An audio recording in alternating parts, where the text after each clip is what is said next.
back up the camera a little bit. There we go. That looks pretty good, right? I can work with that. Let me tip it down just a smidge. Probably should do this before I click go, but I was running behind because people keep messaging me. I love you guys, and you'll probably see you on here soon. So, hey, firstly, today and tomorrow, live like normal. Wednesday, Thursday, Friday, I am going to take some time today and pre-record those messages. They will air live on Facebook and YouTube at 8 a.m. So I'm going to schedule them ahead of time so they'll pop up so you guys can log in and watch. Sorry I won't be the real me live in person, but I'm going to be at the Bar M Ranch, and there is no internet, no cell service, and a whole lot of Jesus out there in the woods. So we left off in verse 34 of John chapter 7. So we'll be starting in verse 35. I'm happy I've got my nice Bible, not my little... I've been using these freebie giveaway Bibles, but I like my little Switchblade because it has a better... the paragraphs are marked out better. And I kind of ended at a weird spot. I just knew we needed to end soon. I was having a hard time figuring out where to end. And so Jesus said, right, that where I'm going, you cannot come. And we talked about that on Saturday. And so really 35, 36, I should have gotten a little bit further. And it simply is just the Jew says, where does he intend to go that we shall not find him? Does he intend to go to dispersion among the Greeks and teach the Greeks? And so there were still Jews dispersed that had not ever come back to Israel after the Assyrians dispersed them and then the Babylonians pulling them away. Many Jews didn't want to come back from Babylon. They were mercantile businessmen. Even today, Jewish people are well known for being businessmen. And so they didn't want to leave Babylon because there was a thriving economy there. And so does Jesus want to go to the lost sheep, go to all the ones who are gone everywhere else around the world?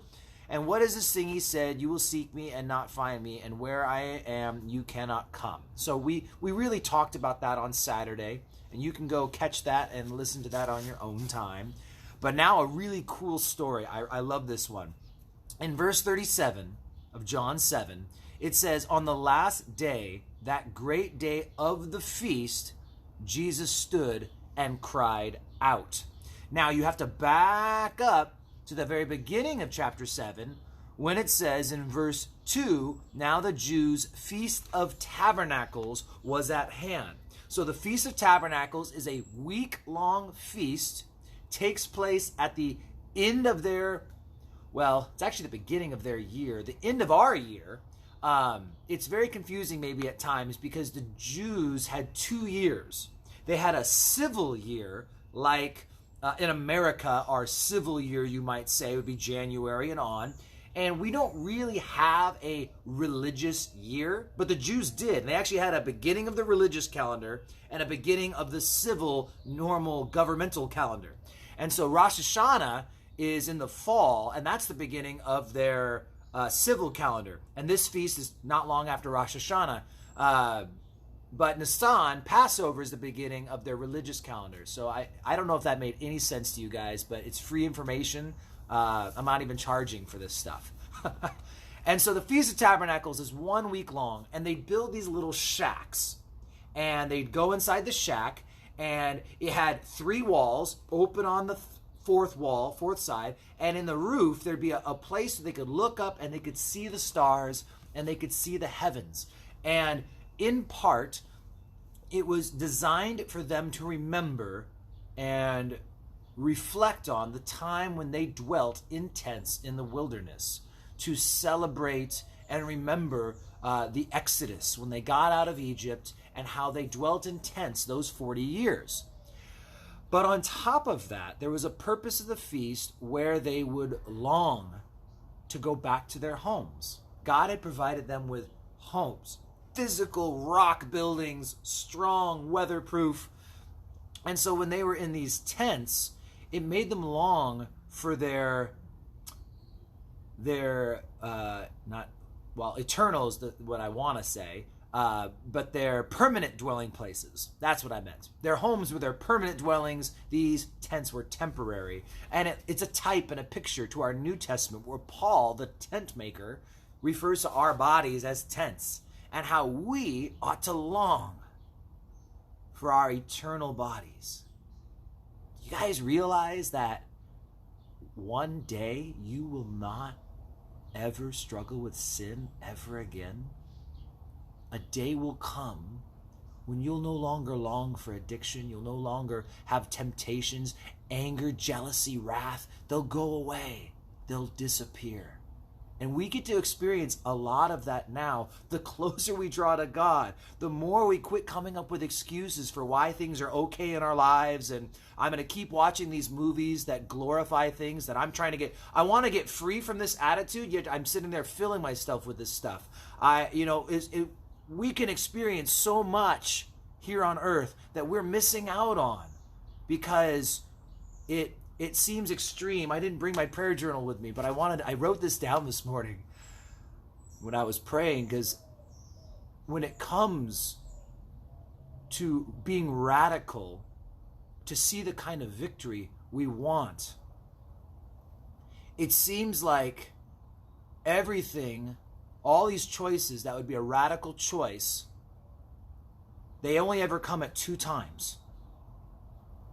If you think there's something radical you need to do to see victory in your life, it is only ever going to be put before you in 2 seasons.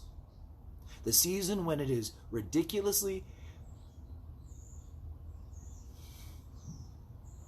There's the season when it's going to be inconvenient, and the season when it's too late. And so, I want to see Jesus working in my life now, and I don't want to have regret about it later. And so these tents were where they longed for that heavenly body. We read about this stuff. It's more than theology. It's more than just pretty things in the Bible. Paul earnestly desired to be done with this body because he knew of the sin and struggles that come with this package, that one day I'm going to be free from it all, and he longed for it. And so it's something we should have as a sincere desire and a longing within us to be free from sin, be free from this life. But we endure and we hold out, doing what God has called us to do until we get to that point. And so it's at this feast where there was another celebration we don't read about in the Bible. We're missing out. But the Jews would be very familiar with it. And with a little history studying, you can understand it too. That on the last day of the feast, as it says here in verse 37, on the last day of the feast, they would also do a ceremony that celebrated the water from the rock. We all should know the story. Moses hit the rock the first time like he was supposed to, and the water came forth. The second time he was supposed to speak to the rock, and he got in trouble for hitting the rock because the rock was a picture of Christ. 1 Corinthians 10 clarifies that for us. And that rock was supposed to be once smitten, and then forevermore it would bring forth living water. And you only had to ask for it. You never had to strike it again. Christ died once and for all. And so they're doing this celebration, celebrating the water. There'd be silence at the temple. Everyone's gathered around. And they would pour the water out and watch as it's flowing, as the water would have flown forth from the rock. Now you have to imagine this scene. Thousands of people are gathered. I'm imagining dead silence so that you can hear the water pouring out of the jug. And the Bible tells us that on that last day, that great day of the feast, Jesus stood and he cried out, "If anyone thirsts, let him come to me and drink. He who believes in me, as the scripture has said, out of his heart will flow rivers of living water." But this he spoke concerning the Spirit, whom those believing in him would receive, for the Holy Spirit was not yet given, because Jesus was not yet glorified. The promise of the Holy Spirit, how much more will your Father in heaven give the Holy Spirit to those who ask of him? That's the idea, is God wants to give us his Spirit. God wants to empower us. God wants to gift us. He wants to use us. He wants to free us. That's the desire and the cry of the heart of God. How do I know? Because Jesus, God, just cried out and asked, "Hey, if anyone thirsts, Come to me. Interesting timing with the celebration of the rock. And again, 1 Corinthians 10, that rock is Christ. And so here he is crying out, telling people, if you want the Holy Spirit, you want the gifts, you want the power, you want the peace, seek me, and I will never hold back. Great reminder, because words mean things, and every word in the Word of God has importance, significance, and it's put there on purpose. Please note that Jesus said, he who believes in me, as the scripture has said. And that's something is just a good reminder for all of us. And in this day and age we live, is that the Holy Spirit will do miraculous things, supernatural things, and things that are downright awkward maybe, because we're natural people, and oftentimes the supernatural goes above and beyond our comfort zones. But on the flip side, the Holy Spirit will never do something that is unscriptural. He will never do something that his word does not confirm. The Holy Spirit will never, ever encourage or empower something to do that isn't biblical. I'll clarify that. I think you can unbiblically use gifts of the Spirit because God's gracious. It's not like he cuts us off the moment we get out of line. He actually probably will let us get a little out of line. But God's not going to force himself upon anyone and make them do things.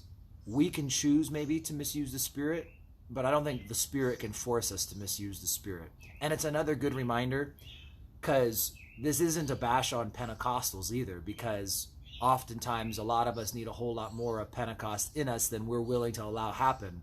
But on the flip side, I have seen examples in some what I would call extreme cases, not the normal, not the churches up and down our streets typically, where people do some weird stuff like barking like dogs and all sorts of craziness. And you know what? This is another great guide that you can use and I should use, is simply, if I can't imagine Jesus doing it, the Spirit would never make me do it.